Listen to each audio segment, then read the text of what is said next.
Estamos reunidos em nome do Pai, do Filho e do Espírito Santo. Amém.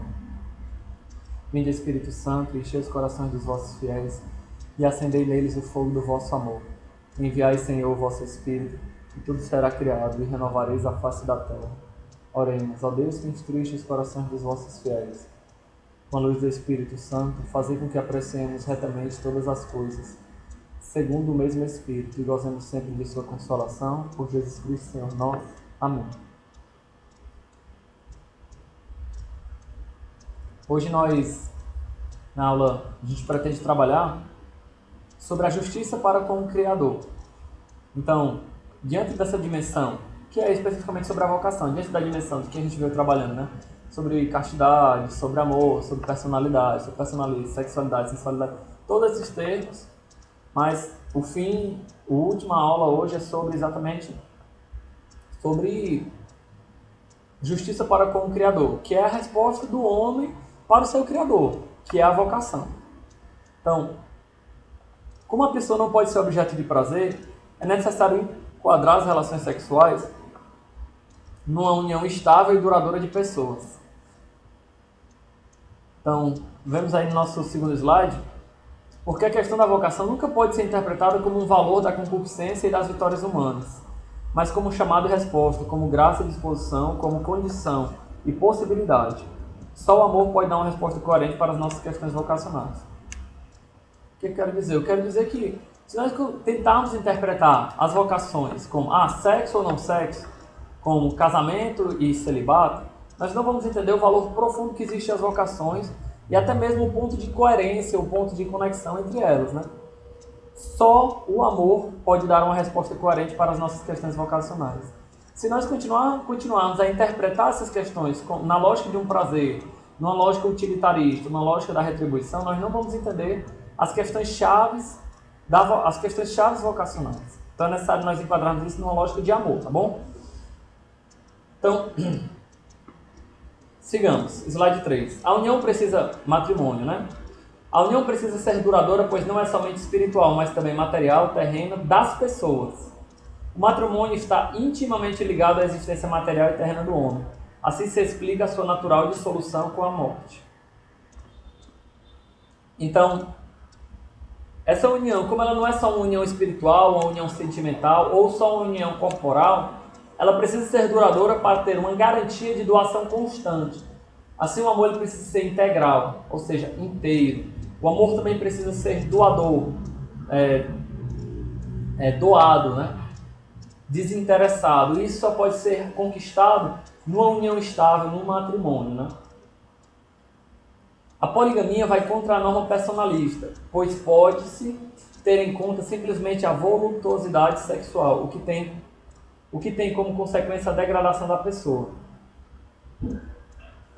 Então, a poligamia ela também vai contra a norma personalista, porque o amor ele exige que seja integral, ou seja, inteiro, para uma pessoa só.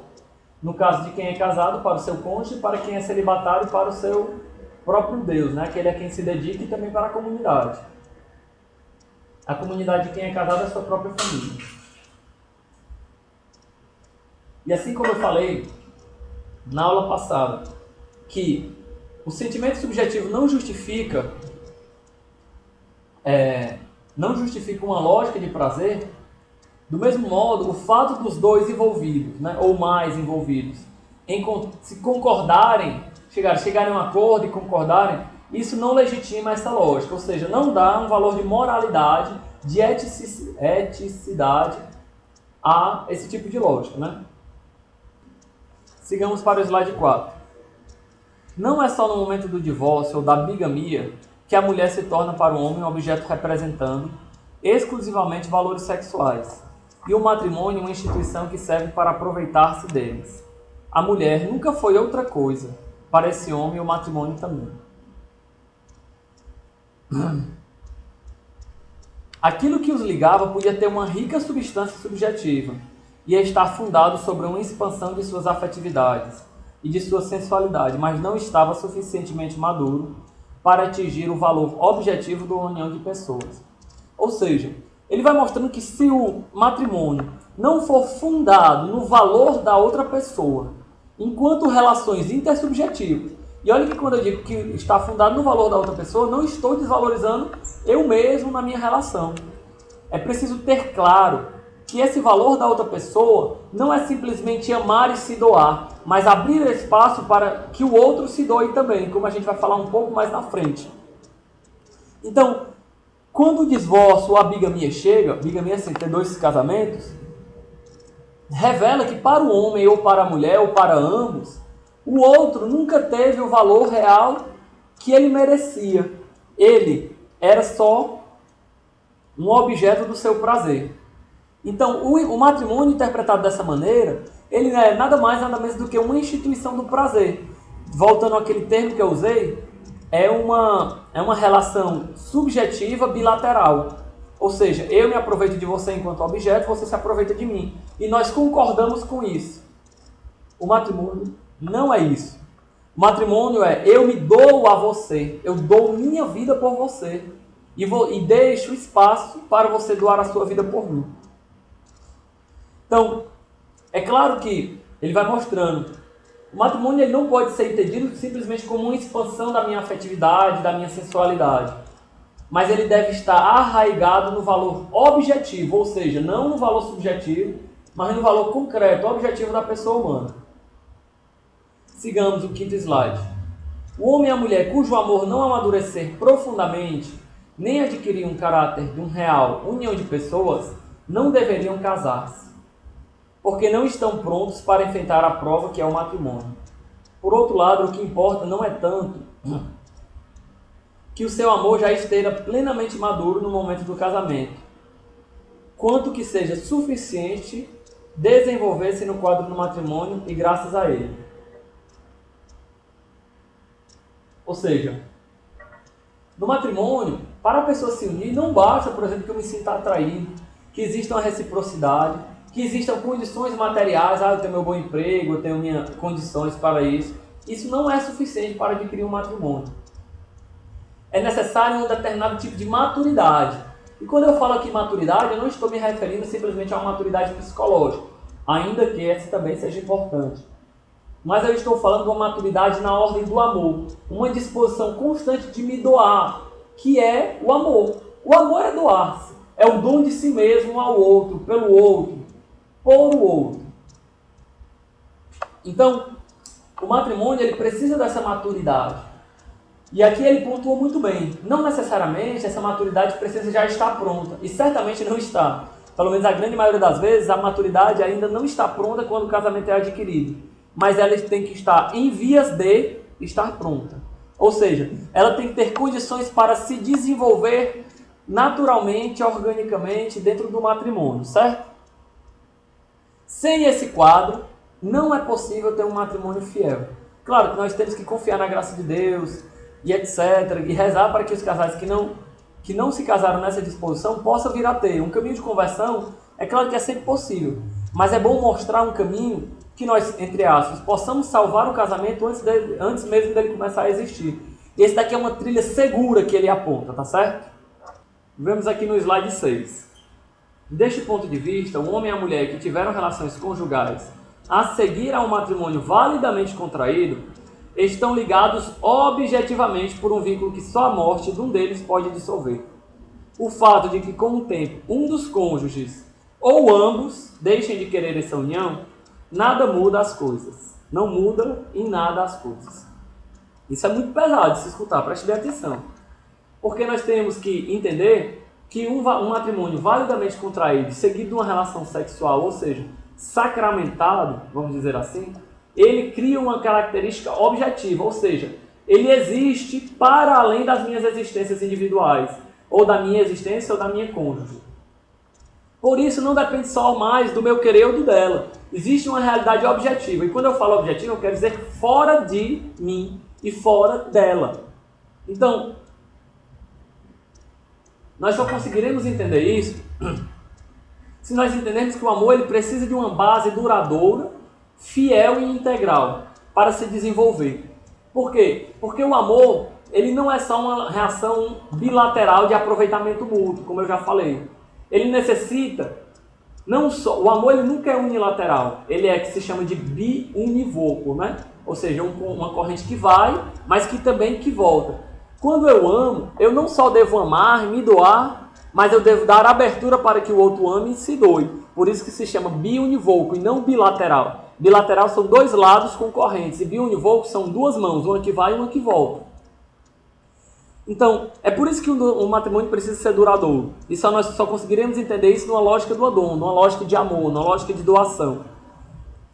Porque o matrimônio, ele necessita dessa maturidade. E nós estamos aqui pressupondo que essa maturidade existe, que essa maturidade é necessária, que essa maturidade é real. E se você, meu irmão, é casado e realmente consegue ver traços de imaturidade dentro do seu casamento, o caminho mais coerente não é abster-se de um vínculo já existente, mas trabalhar a partir da realidade concreta, né? O caminho certo, a resposta certa que Deus nos dá, né? Pelo menos isso nós notamos no Evangelho, nunca é fugir da cruz, mas sempre abraçá-la, encará-la, trabalhar com ela de uma maneira positiva, trabalhar com ela na ordem da ressurreição e não da crucifixão. Claro que a cruz ela existe, mas ela precisa ser encarada na ordem da ressurreição. Continuo no slide 6. Olha, esse princípio é um princípio de difícil aplicação, mas é indispensável se se quer que a coexistência das pessoas do sexo oposto atinja o nível da pessoa e do amor. Ou seja, é indispensável se nós queremos que o amor se desenvolva plenamente. Vamos para o slide 7. Contudo, devemos admitir que em certos casos a vida em comum chega a ser impossível. Contudo, a norma do amor verdadeiro só admite um tipo de separação, o afastamento dos esposos sem a dissolução matrimonial. O que isso quer dizer concretamente? Concretamente, até mesmo, se por exemplo, e isso é preciso deixar bem claro, né? E Karol Wojtyla, ele parte desse pressuposto. A igreja, quando diz, por exemplo, que o sacramento do matrimônio é indissolúvel, ele não está dizendo, por exemplo, que se uma mulher está sendo constantemente abusada por seu marido, ou se o marido está constantemente sendo molestado por sua esposa, que eles devem continuar juntos. Não, isso não é a realidade. Ele mostra, a igreja fala do casamento indissolúvel exatamente por mostrar que é no casamento indissolúvel e só no casamento indissolúvel que pode existir um pleno desenvolvimento do amor sem ofuscar o valor da pessoa humana. Mas ela também admite que existem casos, por exemplo, em que a mulher se encontra realmente desprezada por seu cônjuge e a recíproca é verdadeira. O que a igreja fala nesse momento é, primeiro, procurar, se possível, né, trabalhar dentro do matrimônio para que essa realidade seja amenizada e realmente convertida.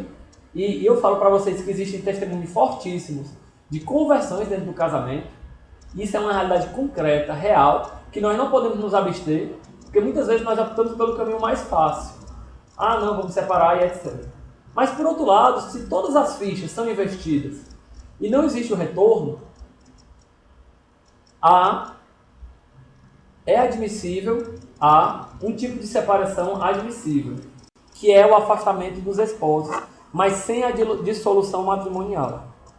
Ou seja, os esposos separassem, mas sem adquirir uma outra união estável, né? Por quê? Porque o compromisso que eu fiz com a pessoa tem um caráter objetivo, já fora de mim. Independentemente agora dos sentimentos, ele tem um caráter objetivo, a minha vontade, o meu querer, a minha luta constante por aquilo. É claro que nós devemos lutar, os casais devem lutar sempre para que nunca se chegue a tal ponto, mas se chegar a tal ponto, a moralidade, ou seja, aquilo que sacia o nosso coração exige de nós uma exclusividade na escolha que eu fiz. Sigamos para só deixando mais claro ainda, né? Essa exclusividade na escolha que eu fiz exige de mim um comprometimento real com aquela pessoa, ainda que não seja mais possível nós morarmos juntos.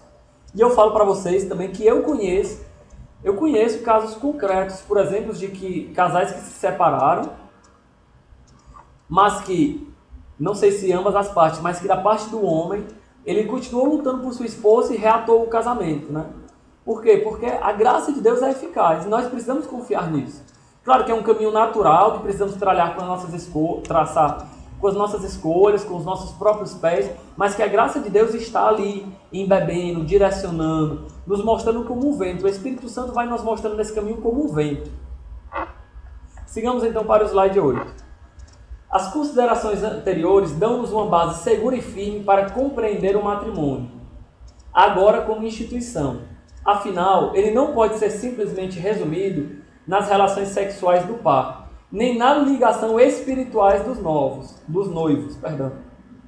Ele influencia e serve de sustento à sociedade. Ou seja, isso eu não sei assim, eu sempre estou tentando assim olhar um pouco mais distante, olhar com horizontes mais longos. Até agora nós estamos trabalhando nessa sexualidade a partir de um ponto de vista que serve de base para as minhas atitudes pessoais, eu, Deusimar, e você, nas suas atitudes pessoais. Mas a partir do momento em que o matrimônio é instituído como uma união estável, ou seja, é instituído pela sociedade, ele não deve se basear mais somente nas relações sexuais entre mim e minha esposa, por exemplo. Porque essas relações são reais, são concretas e servem como base de apoio. Mas não só elas, certo? É isso que ele está dizendo aqui. Mas nem mesmo na ligação espiritual entre os noivos. Ou seja, nem mesmo isso já, a partir do momento em que o matrimônio se sustenta, nem mesmo isso já é suficiente. É necessário ir além, que ele mostra. A família, ela influencia e serve de sustento à sociedade. Assim, a distinção entre noiva, esposo, diamante, concubina, etc., não é só uma distinção linguística. Ela revela algo muito mais profundo. O próprio nome amante indica uma postura de relacionamento voltado para o prazer. E esposa indica de com-sujeitos no relacionamento. Ou seja, a própria palavra amante mostra que isso não serve de base para a sociedade, não serve de base para o relacionamento, porque amante, aquela em que se ama aqui, claro, no sentido carnal, diferente do amor que nós estamos falando aqui, certo? Mas a esposa não. A esposa é um consujeito. Ela é coparticipante no relacionamento, ela constrói junto com. E isso é muito profundo. Do mesmo jeito, o esposo ele constrói junto com a esposa. Então, ou seja, são dois sujeitos, não um sujeito e um objeto, numa relação bilateral. Então, vamos seguindo adiante no slide 9. Tudo o que dissemos para demonstrar o mal moral do adultério leva-nos a verificar que todas as relações sexuais fora do matrimônio são moralmente más, portanto também as pré-conjugais e, porque, extraconjugais. Ainda pior do ponto de vista moral é o princípio do amor livre, entre aspas, porque implica a sujeição de instituição do matrimônio ou a limitação da sua função na coexistência entre o homem e mulher, função que é considerada fortuita e pouco importante. Nesse relacionamento não se saiu da lógica do prazer. Então, todas as uniões sexuais que são fora do matrimônio são completamente erradas e pecaminosas. Por quê? Porque não se tem como se ter esse tipo de relação sem tornar a pessoa como um objeto, sem ferir a dignidade da pessoa ali envolvida. Mesmo no matrimônio, ora, se você é casado, você vai saber muito bem do que eu estou falando. Se mesmo no matrimônio existe uma luta constante para você não tornar sua esposa como um objeto do seu prazer, imagine fora do seu matrimônio. Porque no matrimônio existe uma garantia não só pessoal, sentimental e subjetiva, mas uma garantia objetiva, uma entrega real, concreta, de corpo, de bens, de afetos, de psicologia, de convivência, de compromissos, de relações, espiritual. Tudo isso é envolvido no matrimônio, não só o prazer, não só o corpo. E isso ainda é muito mais sério no amor livre, ou seja, quando eu às vezes até me junto com uma mulher, né, que se chama aqui a amancebar, se chama aqui no Ceará, né, quando eu me amancebo com alguém, mas sem me casar, né, isso ainda não garante ainda a integralidade da pessoa humana entregue naquele relacionamento. Por isso ainda não é válido e exige a moralidade, a atitude de moral, exige de nós um relacionamento mais profundo, um relacionamento integral. Sigamos adiante no slide 10. Assim, todo amor concebido na carne deve tender a um matrimônio e assim a uma família. Assim se compreende a afirmação: a procriação é o fim principal do matrimônio. Contudo, um matrimônio que não alcança esse fim sem motivações próprias não perde seu caráter interpessoal. A procriação precisa encontrar um terreno maduro e criador da parte dos pais, e já o são. A procriação fala o desenvolver mais. E aqui nós encontramos aquele lance que eu já comentei, que não se pode desvincular o amor entre os cônjuges do seu desenvolvimento natural, que é a procriação. Porque quando se desvincula essas duas coisas, cai-se naturalmente num limbo que se chama de objetivação da pessoa humana. Ainda que casados, preste bem atenção, ainda que casados, ainda que tendo relações, vamos dizer assim, convencionais, porque as outras relações também são objetais, né?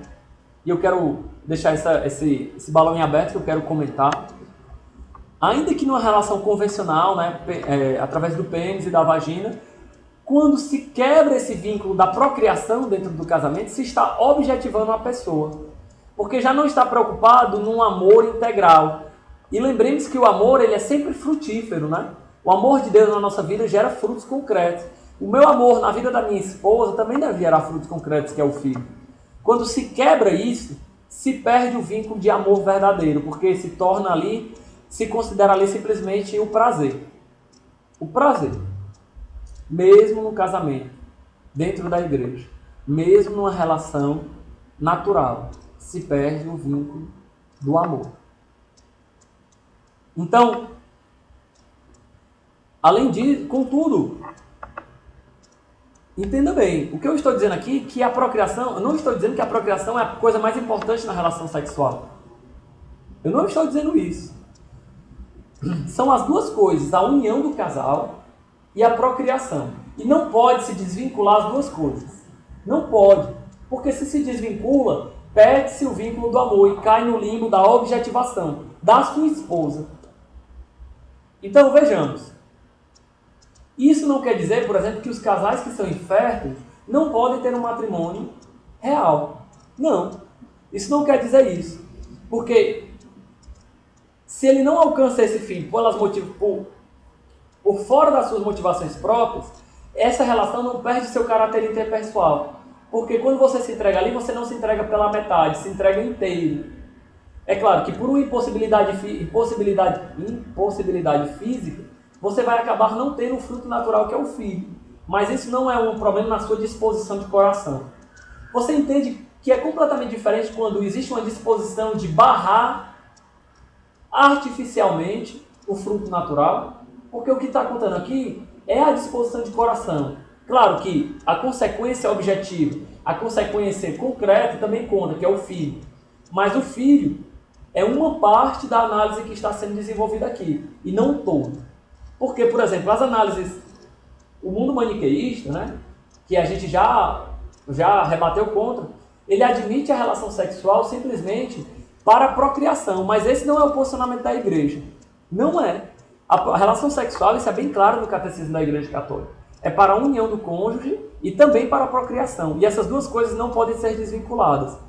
Claro que se por um motivo que foge às competências dos esposos, né, dos cônjuges, que não compete a eles, existe uma quebra, o vínculo de amor não é barrado, porque a disposição do coração deles é uma. Inclusive, eles são chamados a trabalhar em cima de uma paternidade responsável, em cima de um adotar de crianças, porque o vínculo da família não deve ser perdido, né? Vamos adiante. Slide 11. O matrimônio, assim, é uma exigência moral para justificar perante si, perante a sociedade e perante o Criador o fato das relações sexuais. O sacramento da natureza, o matrimônio, foi mais tarde confirmado no Evangelho por instituição, para melhor dizer, pela revelação do sacramento da graça. O sacramento do matrimônio, pessoal, é a única instituição que existe desde o começo da criação. Não, a gente pensa às vezes que Eva e Adão não tinham relações, mas tinham. Tinham sim. E tinham relações prazerosas. Sim, sem dúvida. E Tomás de Aquino fala que certamente as relações deles eram mais prazerosas do que qualquer tipo de relação que existe hoje, porque era uma relação inteira. Então, esse sacramento, entre aspas, da natureza, ele não perde, ele não é quebrado nem mesmo com o pecado original. Ele continua com o povo de Deus. É claro que no Evangelho, ele vai deixar de ser simplesmente uma coisa natural, da natureza, e vai se tornar um sacramento da graça. Por isso que faz parte dos 7 sacramentos. É muita coisa, né, assim, que nós poderíamos comentar aqui. Eu poderia ainda aprofundar sobre várias coisas em relação ao matrimônio, instituições sociais, etc. Mas eu vou pedir para vocês essa licença poética, tá certo?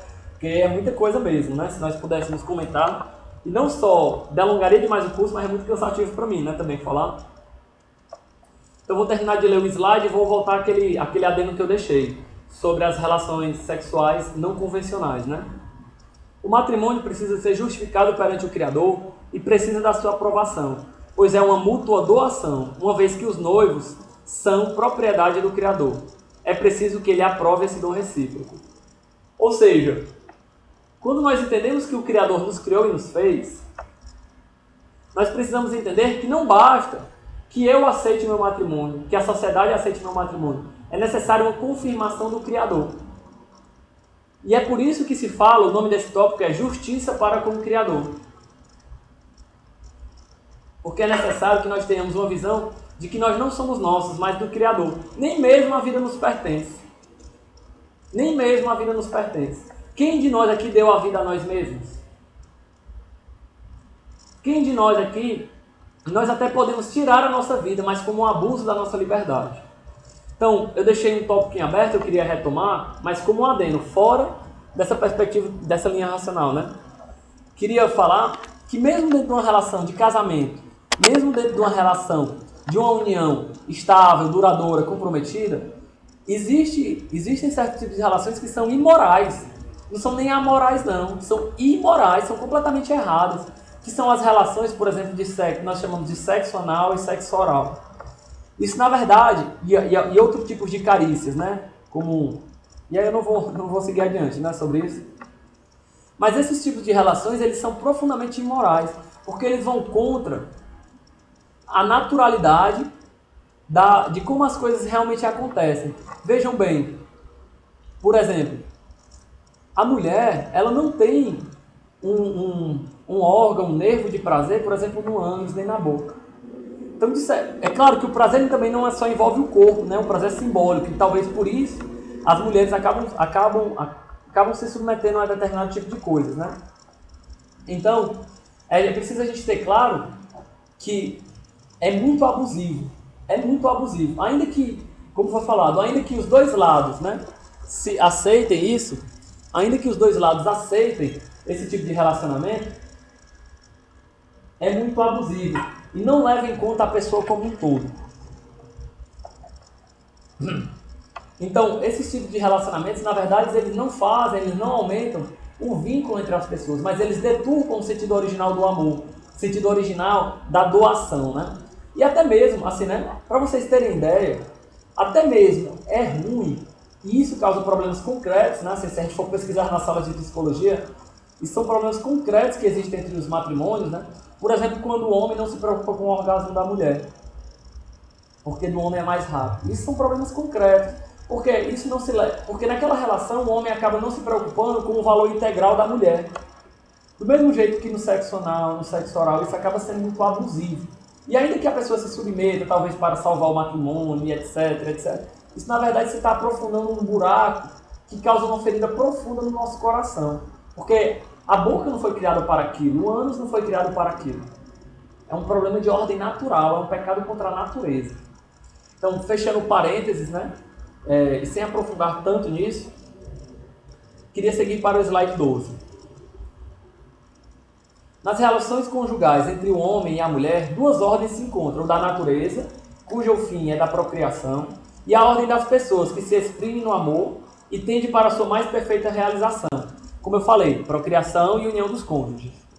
Estas duas ordens não se podem separar, porque uma depende da outra. A atitude com respeito à procriação é a condição para a realização do amor.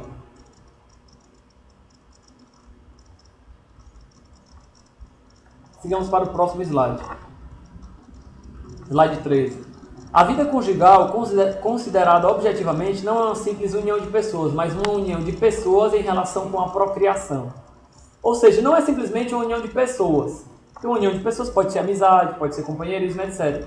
Mas é uma união de pessoas com uma finalidade de procriação, uma manutenção da sociedade, uma base, sustento da sociedade, né?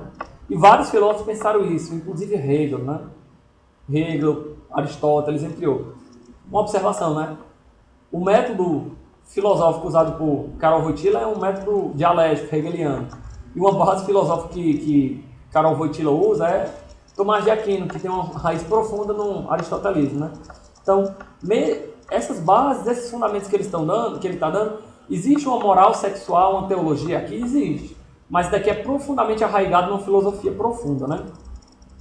Continuemos. O homem e a mulher, nas suas relações conjugais, não se encontram numa relação limitada a si mesmo. Por força das coisas, a sua relação abrange a nova pessoa, que graças à sua união pode ser procriada. Existe um posso ser pai ou posso ser mãe. Sigamos aqui para o slide 14. Quando o homem e a mulher rejeitam absolutamente esta ideia, posso ser pai, posso ser mãe, ou quando exclui artificialmente a paternidade ou a maternidade, o que em certo sentido é o mesmo, corre o perigo de limitar as suas relações objetivamente ao prazer, cujo objeto seria a pessoa. Ou seja, quando eu interrompo aquela conjunção entre união do casal e procriação, corre-se o perigo de limitar as relações ao prazer, que na verdade as relações eram para ter como finalidade a pessoa humana. A união no amor passa a ser um prazer comum, ou seja, não uma relação intersubjetiva, mas o meu prazer e o prazer da outra pessoa. E, de certo modo, isso é importante, mas a relação não pode ser só isso. Porque aqui não se trata de um método, mas da necessidade objetiva do amor. Seguir a ordem do amor aqui é seguir a ordem da natureza, lembrando que essa não se identifica com a ordem biológica. Então, a ordem biológica quer dizer o quê? Só união por união. A ordem da natureza quer dizer o quê? As consequências naturais que isso daí vai levar dentro do relacionamento, né? Porque não se trata de um método, não se trata de como, mas o que se está ali fazendo. E isso é preciso ter bem claro. Porque se você olhar, por exemplo, o método que a igreja propõe é um método Billings, é um método natural. E existe também um método contraceptivo artificial, seja por ingestão de pílulas ou pelo uso da camisinha, né? Mas se tudo isso, o objetivo não é querer ter filho, qual a diferença então? É isso que ele está mostrando aqui. O problema não é o método. Não é o método que se usa, mas o objeto, a objetividade. Ou seja, a finalidade daquilo que está sendo analisado. No slide 15, sigamos. Existe uma solução normal e digna das pessoas, a continência periódica. Mas existe um certo domínio dos estados eróticos. Existe também uma profunda cultura de pessoa e do amor. A autêntica continência conjugal nasce a partir do pudor, que reage negativamente a toda manifestação da utilização da pessoa, e inversamente o pudor aparece onde se encontra uma autêntica continência, uma cultura da pessoa e do amor. Ou seja, se nós tentarmos entender essa questão da continência periódica, do método Billings, simplesmente como um método, nós não vamos chegar na realidade, na verdade, sobre o que de fato é. Nós só vamos conseguir entender isso na ordem da pessoa. Porque muito mais do que um método para não se chegar a ter filho, muito mais do que isso. O método Billings, o método natural, ele é o segmento de um estilo de vida que leva em consideração toda a pessoa, não só o desejo sexual que existe ali. Porque, por exemplo, quando o cara vai ter ali relação com sua esposa, ele tem que considerar qual a condição psicológica da esposa, qual a condição material que ela tem, por exemplo, se ela vai estar disposta a ter filhas ou não, nos períodos da regra que vem, né? Então, tudo isso tem que ser considerado, pautado, ponderado, e não simplesmente colocar ali uma camisinha e ser considerado o prazer pelo prazer. Isso daí quebra com a ordem da pessoa humana. Quebra com uma ética que tem como fundamento a pessoa humana. No slide 16, leamos. Não se trata certamente de adotar sempre a atitude. Realizamos este ato para sermos pai. Não é isso. Não quer dizer que todo sexo, toda atitude sexual tem que ser para procriar. É suficiente dizer, realizando este ato, sabemos que podemos tornar-nos pai e mãe e estamos prontos para isso. Você entende como a perspectiva muda bastante? Não é de ser pai, mas é assumir as consequências de que podemos ser pai e nós assumimos a consequência. Nós podemos até mesmo, eu vou adiante aqui no texto, né? Nós podemos até mesmo dizer assim, nós vamos nos esforçar para não ser pai agora, porque nós sabemos que hoje não é a melhor época, mas se vier, nós estamos dispostos a isso. Vocês entenderam? Então, a atitude é de abertura à vida, abertura ao fruto do amor. Abertura não necessariamente quer dizer que eu vou querer ter filho em toda relação sexual que eu vou ter, e nem mesmo que só vou ter relação sexual para ter filho. Não. Mas que quando eu assumo a minha maternidade responsável, eu assumo que se eu vier a ter filho, eu vou assumir aquilo dali como um fruto do meu amor, e não como um erro, não como uma falha na camisinha. Vocês entenderam? Uma falha no contraceptivo. Quer dizer então que o filho é uma falha, um erro? Então isso é uma questão real, concreta, que nós devemos nos deparar. Então, a possibilidade de ser pai, de possibilidade de ser mãe, nos abre a vida. E nos abre ao valor da pessoa e todas as potencialidades que aquela pessoa tem a me dar. No casal, a constância e o hábito das relações conjugais geram uma necessidade, que é a própria do matrimônio. Isto é um fato normal.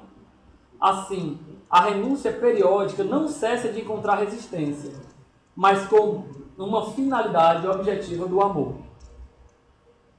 É errada a interpretação aqui de um domínio da natureza. É mais coerente a expressão domínio da concupiscência. O domínio da natureza quer dizer que por meio de técnicas, por meio de artifícios, por meio de objetos artificiais, eu vou dominar a natureza, como uma coleira que eu coloco num cachorro. Essa não é a perspectiva aqui no amor. É dominar a concupiscência. E é claro que durante o casamento, quando você se casa, tem aquela tendência natural de, pela prática, você querer, né, você ter aquele desejo, você ter aquela constância. Mas a continência periódica, ela vai te ajudar até mesmo a não tratar a tua esposa, o teu cônjuge, tua cônjuge, simplesmente como um objeto do teu prazer, mas ver nela os valores objetivos. E dentro do casamento, descobrir outros valores que não necessariamente são os valores sexuais. E isso até mesmo vai te dar um maior impulso sexual dentro do teu casamento. Porque quando tu estiver te relacionando, tu não vai ter a culpa de querer considerar aquela pessoa simplesmente como um objeto, mas como uma pessoa que está participando de uma atitude conjunta ali. Então isso de modo alguma maneira de restringir o prazer, mas de tornar esse prazer um prazer santo, de tornar esse prazer um prazer potencialmente maior. Continuando no slide 17. É errôneo colocar o método natural no mesmo nível dos métodos artificiais, como ambos métodos que visam a contracepção. Isso eu já falei, né? Não é simplesmente uma questão de métodos, de como fazer, mas é uma questão de estilo de vida, de valoração, de valores, de finalidades. É preciso interpretar essa distinção a partir da lógica do dom e da nova norma personalista. Ou seja, se nós queremos ter uma lógica de prazer, uma lógica utilitarista, e queremos interpretar essa lógica, interpretar tudo isso que eu estou falando a partir daquela antiga lógica, você não vai entender. Você não vai entender. Mas se você começar a procurar entender a lógica do dom e essa norma personalista, você vai começar a entender mais profundamente sobre o que eu estou falando. Por exemplo, uma continência periódica calculada para o maior prazer dos noivos. É continência, mas não segue a exigência da norma personalística nem na lógica do dom. O que ele está falando, por exemplo, a continência também ela não tem a finalidade em si mesmo. Vou aqui fazer um momento de continência para quando eu for ter um relacionamento ser aquela coisa assim explosiva. Não, esse não é o sentido. Esse não é o sentido. O sentido é a integração do valor da pessoa humana dentro de uma relação sexual. é mostrar que o sexo não tem um valor em si mesmo. Que o prazer não tem um valor em si mesmo. É a coragem de olhar para tua esposa e para o teu esposo e dizer: amo-te como tu és e aceito-te como tu és por toda a minha vida. E, inclusive, dentro disso, aceito também o teu corpo. E quero o teu corpo, desejo o teu corpo, mas não em detrimento do que tu és, mas junto com o que tu és. Isso é muito profundo. O amor do homem e da mulher não perde nada com a renúncia temporária própria da continência. Pelo contrário, ganha. Porque a união das pessoas torna-se mais profunda, por se fundar sobretudo no valor da pessoa e não só no apego sensual.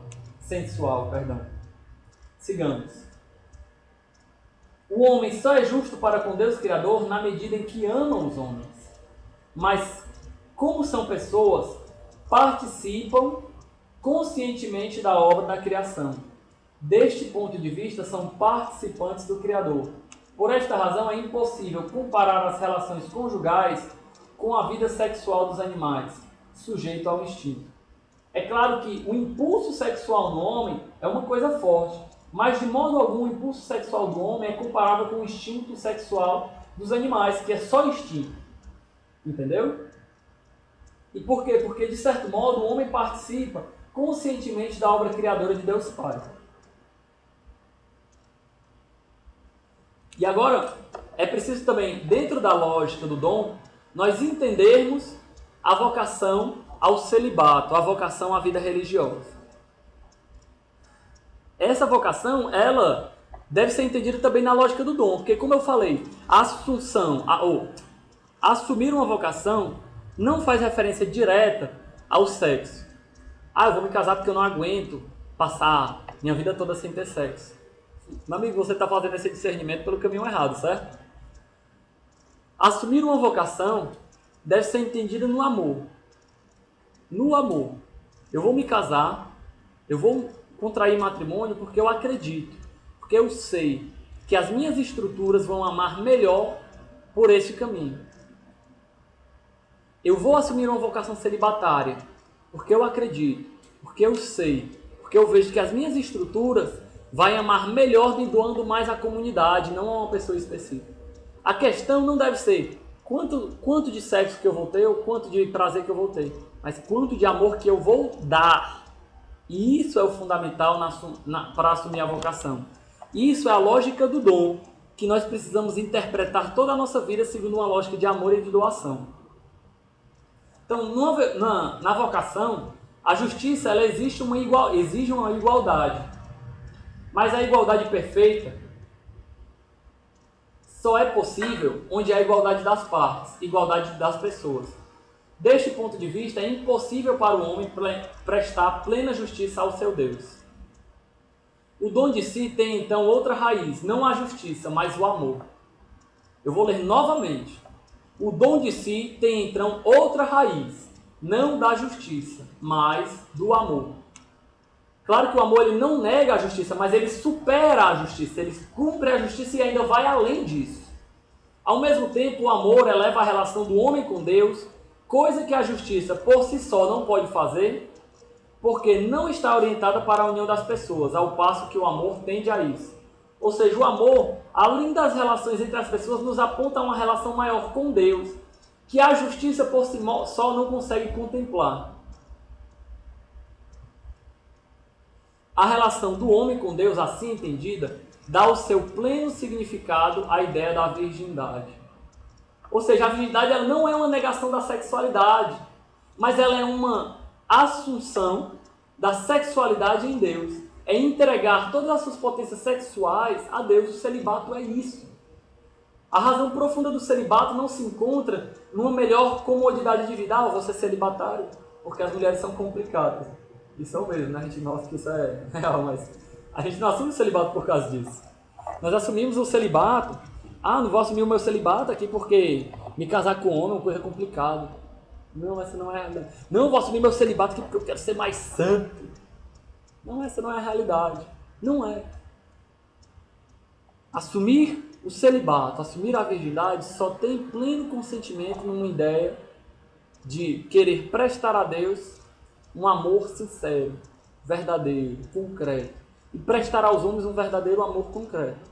Claro, meu irmão, isso na tua vida pode se manifestar como um casamento. Porque dentro do teu casamento, tu pode ver que a melhor maneira que tu tem de amar a Deus e amar aos homens, se doar à sociedade. Mas também pode ser que tu entenda que a melhor maneira que tu tem de se doar a Deus seja por meio do celibato. E se for, não tenha medo de perder nada. A tua sexualidade não vai ser destruída, a tua afetividade não vai ser destruída, a tua sensualidade não vai ser destruída, mas tudo isso vai ser transformado numa ordem do amor. De certo modo, talvez não vá ser destruída, mas tu vai precisar reconstruir muitas coisas que durante a tua vida tu não educou para o amor. Tu educou para uma lógica de prazer. Eu partilho isso porque essa é uma realidade minha, sua e de muita gente, né? Então, continuemos, slide 20. Contudo, a opção pela virgindade não se dá simplesmente numa visão física. Carol Wojtyla falando. Mas também espiritual. É necessária uma reciprocidade da virgindade física com a mística. Caso contrário, teríamos uma vocação frustrada. Muitas vezes nós temos medo de assumir uma vocação e de nos frustrarmos, porque nós notamos que algumas pessoas assumiram a vocação frustrada. Mas preste bem atenção, elas são frustradas não por uma falta de sexo, não por uma falta de prazer, mas porque elas não conseguiram entender que essa virgindade não é só uma virgindade física, mas é uma virgindade espiritual. Não é só, por exemplo, eu não ter relações sexuais, mas eu guardar o meu olhar, eu guardar o meu tipo de relacionamento. Se eu assumo um celibato, o meu tipo de relacionamento com mulher é muito diferente para mim. Pelas exigências próprias da minha carne, do meu espírito, da minha personalidade, porque eu sou homem. Porque eu sou homem. Eu sou um homem bem concreto, um homem bem real. E o meu relacionamento muda. E, por exemplo, se eu também assumo minha celibato, minha virgindade, simplesmente porque eu tenho medo de ter um relacionamento, porque eu acho que é complicado, homem, relacionamento, e eu não entendo que eu vivo meu celibato para o amor, eu vou ser uma vocação frustrada. Do mesmo modo, se eu não entendo que o meu matrimônio é uma vocação para o amor, eu vou ter um relacionamento frustrado. É real, é concreto. Isso que eu estou falando, você pode ver. A sociedade prega que você precisa ser amado, você precisa ter as coisas, você precisa ter prazer. Quando na verdade Deus colocou no nosso coração um desejo completamente diferente. Ame, doe, se entregue. E isso sacia o nosso coração. Não é dando, não é tendo, não é retendo, é doando. E essa é a lógica do dom. Então a virgindade ela precisa ser interpretada nessa lógica. Continua a citação, né, no slide 20. A virgindade adianta-se, em certo sentido, a esta união no plano da existência temporal e física da pessoa humana. Nisto, precisamente, consiste o seu valor. O seu valor não se deve ver no fato negativo da renúncia ao matrimônio e à vida familiar. Ou seja, a virgindade, de certo modo, ela já é uma antecipação da comunhão celeste, de uma comunhão mais ampla. Uma pessoa que opta pelo celibato, pela virgindade, na verdade ela está dizendo sim a todas as pessoas, não só a uma pessoa. E de certo modo, essa mesma felicidade que teremos no céu, uma comunhão perfeita. Então, quando tu olhar para um celibatário, preste bem atenção, ali existe um sinal da eternidade. Não só uma pessoa que renunciou ao sexo ou à família, mas um sinal que a eternidade é concreta e real. A castidade é o céu na terra. O celibato já é o céu na terra. Continuemos. Slide 21. Muito menos se deve crer, embora muita gente assim pense, que o mero predomínio dos valores espirituais sobre os valores físicos é o que determina o verdadeiro valor da virgindade. Ou seja, não é uma negação do corpo para viver numa espiritualidade. De modo algum. De modo algum. Segundo esta concepção, a vida conjugal equivaleria a uma prevalência, senão a escolha exclusiva dos valores físicos do matrimônio, enquanto a virgindade seria a preferência da superioridade do espírito sobre o corpo e sobre a matéria. Essa não é uma visão real. É fácil confundir assim um elemento de verdade com a oposição maniqueia entre o espírito e a matéria. O matrimônio não é, de modo nenhum, só uma questão do corpo. Para alcançar o seu pleno valor, é necessário basear-se com a virgindade e o celibato numa eficaz mobilização das energias espirituais do homem. Então, do mesmo modo que o empenho no casamento não envolve só o corpo, o empenho no celibato não envolve só o espírito. É necessário condições materiais concretas condições corporais, exercícios, constância, vigilância para viver um celibato real. E o celibato ele não tem uma razão somente em razões espirituais pelo reino do céu, mas também a humanidade precisa de celibatários, pessoas que se doem, que se consumam por uma ordem social, consumam por aqueles que são excluídos, por aqueles que são pobres, por aqueles que são completamente marginalizados, e até mesmo por aqueles que são marginalizados dentro da nossa própria casa, dentro do nosso próprio colégio, dentro da nossa própria faculdade, dentro do nosso próprio trabalho. A sociedade precisa de celibatários que se doem por essas pessoas. Slide 22. A descoberta da vocação de uma pessoa é um dos momentos mais decisivos, pois a pessoa precisa orientar toda a sua vida nesse sentido. Por exemplo, se eu quero me casar, claro, vou ordenar toda a minha vida, vou procurar um bom emprego, vou procurar uma menina decente, uma pessoa legal, que eu possa colaborar, ter os valores ali. Mas do mesmo modo, se eu vou ser celibatário, por exemplo, eu não vou ficar andando em festas direto aí, cara. Não que seja pecado, mas o meu estilo de vida não me permite isso. Se eu quero procurar um celibato, por exemplo, eu não vou assistir todos os tipos de filme, ler todos os tipos de literatura, ter qualquer tipo de conversa. Ou seja, a pessoa precisa orientar toda a vida nesse sentido. Por isso, a vocação é sempre a orientação principal do ser humano. Ou seja, é a questão fundamental. Implica não só o amor, mas o dom de si feito por amor. E isso é a afirmação mais profunda da pessoa. Esta afirma-se ao máximo precisamente quando se dá. É precisamente quando nós nos damos, nos doamos, que nós afirmamos que nós somos homens, que nós somos mulheres, que nós somos pessoas. Assim, tanto a virgindade quanto o matrimônio são vocações. Não podemos entender a vocação simplesmente como uma necessidade do corpo e do sexo, e sua aprovação ou conseguir viver sem. É uma interpretação errada. Continuemos. À luz do Evangelho, aparece claramente que qualquer homem resolve o problema da sua vocação, sobretudo mediante a escolha de uma atitude consciente e pessoal a respeito do mandamento do amor. Esta escolha não incumbe senão a pessoa. O seu estado, matrimônio, celibato ou virgindade como estado, aqui só tem uma função secundária. Meio complexo assim, né? Mas vou resumir isso que ele falou. O estado de vida que eu assumo, se é celibatário, se é matrimônio, se é virgindade como estado de vida, não envolve, não é a questão última. A questão última é como eu quero doar a minha vida. Se eu quero doar a minha vida, né, assim, não é como eu quero não, né, como Deus criou o meu coração para eu doar melhor a minha vida. E eu vejo isso, claro, nas minhas disposições interiores, eu vejo isso, claro, nas minhas condições materiais concretas, nas minhas possibilidades, no meu ensinamento. Nós olhamos sinais da nossa vocação em toda a nossa vida.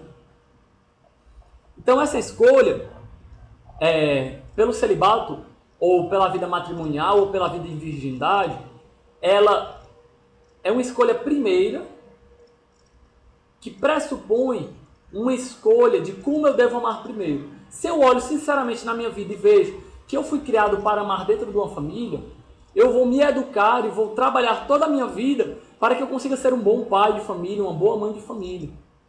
Eu vou me educar, uma coisa que talvez nossos pais não fizeram, talvez a sociedade não fez, me educar para o amor. E eu vou me educar. Mas se eu vejo, sinceramente, que a minha vocação é me doar pelos outros, é me consumir no celibato, é me consumir pelos outros, por aqueles que são excluídos, que ninguém mais quer saber, então eu tenho que me educar para isso. Eu preciso me trabalhar interiormente, mudar os meus valores, converter os meus valores interior, a maneira como eu olho. Tem que mudar. Tem que mudar. Pela sua própria estrutura pessoal, todo homem é chamado a ser pai. Meu Deus, que lindo, né? E toda mulher é chamada a ser mãe. Contudo, reduzir esse fator ao biológico seria muito mesquinho. Assim é necessário elevar as maternidades e paternidades ao nível espiritual.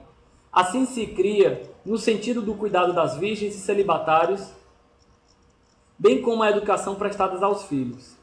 Ou seja, eu, por ser homem, tenho uma vocação a ser pai e a me doar enquanto pai. E uma mulher só pelo fato de ser mulher, já tem a vocação a ser mãe. Claro que a vocação a ser mãe dela pode se manifestar no sentido biológico, mas mesmo que se manifeste no sentido biológico, é preciso assumir no sentido espiritual, na educação dos seus filhos, no cuidado, no ensinamento da fé. Já uma virgem, uma celibatária, ela vai assumir a vocação ali e admitir que vai ser mãe espiritual e gerar vida no seio da igreja. E assim como um pai de família tem que gerar seu filho no sentido biológico, mas também no sentido espiritual, na educação, nos valores e etc. Assim também um padre precisa educar os seus fiéis, precisa ser um pai na fé. E aí essas vocações que nós encontramos frustradas é que eles não encontraram essa dimensão da paternidade e da maternidade. Eles ficaram na superficialidade, numa não entrega. E aí acabaram traindo o chamado primeiro, que é da doação. E quantos sacerdotes nós podemos ver concretamente que são pais espirituais, que geraram vida no seio da igreja, que nos renovaram, que nos transformaram? Quantas freiras se dedicaram na educação de tantas crianças que foram mães delas, quando as próprias mães muitas vezes não fizeram isso? E aí nós vamos notando que a maternidade e a paternidade espirituais, elas não são algo abstrato, mas é algo bem concreto que gera filhos para a igreja, gera conversões reais, gera conversões concretas. E é isso que tem o sentido na maternidade e na paternidade espiritual. Do mesmo modo, um pai e uma mãe de família, se eles não assumirem essa paternidade e maternidade espirituais, eles vão ser frustrados.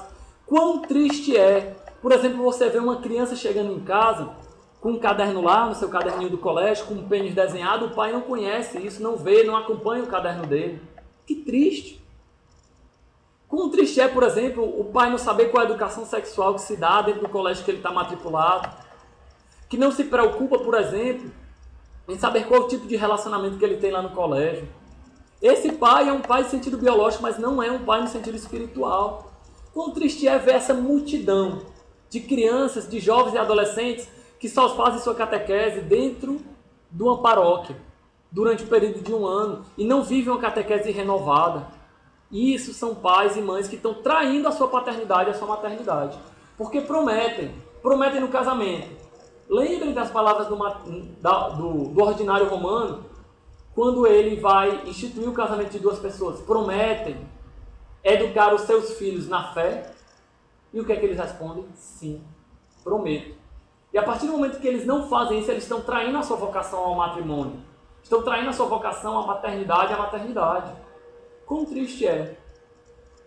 Mas também, muitas vezes nós notamos quantas pessoas que dedicam a sua vida. E meu irmão, claro que esse curso, né, a gente vai terminar hoje por aqui, esse curso vai dar talvez mais inquietações do que resposta pronta, né?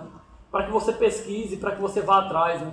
Já deixo claro que é necessário, por exemplo, se você pretende contrair matrimônio, ou se você pretende ser celibatário e educar famílias na fé, leia o documento Sexualidade Humana, né? Verdade e Significado. É fundamental que nós tenhamos conhecimento desse documento.